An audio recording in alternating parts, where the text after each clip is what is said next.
আসরারে রজ্জব অখণ্ড সনাতন ধর্মের এক রহস্য জগৎ এর আলোচনা।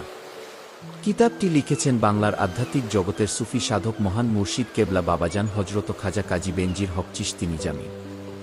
ভিডিও ও এডিট করেছেন কাজী হাসান আহমেদ। চ্যানেল রঙ্গিলা মাঝি বেনজিরিয়া চিশতিয়া দরবার শরীফ ছাউগড়া।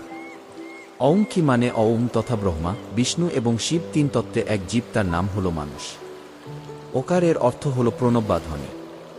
তিন অক্ষরে স্রষ্টার তিনটি প্রধান কর্মকে নির্দেশ করছে, তা হল ব্রহ্মা সৃষ্টিকর্তা, বিষ্ণু পালনকর্তা এবং শিব বা মহেশ্বর হল বিলয়কর্তা বা সংহারকর্তা।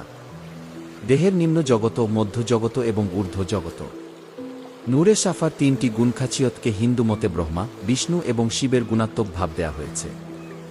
ওকার শব্দে মন্ত্রমুগ্ধ হয় বিধায় চার কারবিহীন মন্ত্র প্রাণহীন, অর্থহীন এবং মূল্যহীন।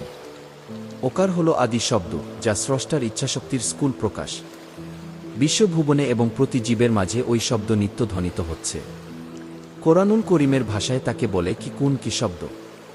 সেই ওকারে আছে তিনটি প্রতীক চিহ্ন, যেমন বিন্দু, নাদ এবং কলা। বিন্দুক্ষ হল ঐশ্বরিক সংকল্পের জ্যোতি। ইহা ত্রিগুণাতীত পরমেশ্বরের সগুণ রূপ। ওই ত্রিগুণের সাম্য ভঙ্গ হয়ে তেজ কণার তথা শক্তি কণার প্রকাশ হয়েছিল। নাদক্ষ হল ঘনীভূত জ্যোতির বিকাশ। ইহা তরঙ্গায়িত শক্তির ক্ষুদ্রাংশ চন্দ্র কলার ন্যায় অর্ধবৃত্ত। সেই শক্তিকণা ঘনীভূত হয়ে হল এ দৃশ্যমান জগৎ বা জড় জগৎ। এরই নাম হল কলা গি। সুফি সাধকগণ এ তিন জগৎকে দরিয়ামুজহবাব রূপে সাব্যস্ত করে থাকেন। দেহের ঊর্ধ্ব জগৎ শিব, মধ্যভাগ বিষ্ণু মানে পালনকর্তা এবং নিম্নভাগ হল ব্রহ্মা। অকারেতে ব্রহ্মা মণিপুরে তার অবস্থান। শুক্র ও শনিত দিয়ে জীবন সৃষ্টি করে। উকারেতে জ্যোতির রূপ নিয়ে জীবের পালন করেন। মকারেতে শিব দেহে বায়ুর ক্রিয়া হয়। বায়ু অন্তে জীবের প্রাণ সংহার হয়ে যায়। এ তিন তত্ত্বে মানব দেহ সৃষ্টি।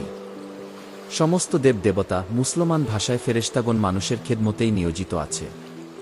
মানুষের চেয়ে বড় কিছু নেই। বিবর্তনের ধারায় মানুষ ষষ্ঠীর সর্বোচ্চ স্তরে এসে অধিরোহণ করেছে, যেখানে স্রষ্টার সিরাত এবং সুরত স্থিত আছে। ওকার ব্রহ্ম বীজের সৃষ্টিতত্ত্ব শাস্ত্রে জানা যায়।